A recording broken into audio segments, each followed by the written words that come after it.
আসসালামু আলাইকুম এভরিওয়ান। তো ভিডিও শুরু করার আগেই বলে রাখি, কেউ ভয় পাবেন না। তো গল্প শুরু করা যাক। কালকে রাত প্রায় 12টার সময় আমার ঘুম আসছিল না, তো আমি একা একা হাঁটতে বের হয়েছিলাম। তো তখন রাস্তায় একটা মেয়েকে দেখতে পেলাম।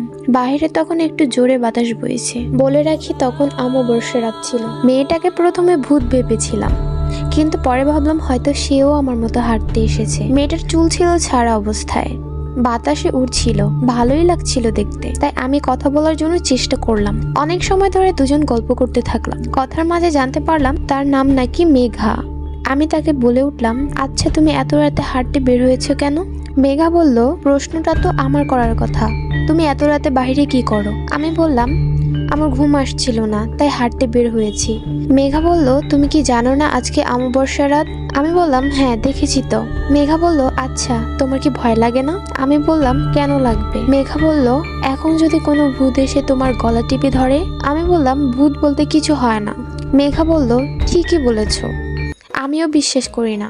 দেখো, আমি তো কবেই মারা গিয়েছি, কই ভূত এসে তো আমাকে কখনো ভয় দেখালো না। আমি বললাম, মানে? মেঘা কিছু না বলেই উধাও হয়ে গেল। কি হলো ব্যাপারটা? কিছুই বুঝতে পারলাম না। আপনারা বুঝে থাকলে অবশ্যই কমেন্টে জানাবেন।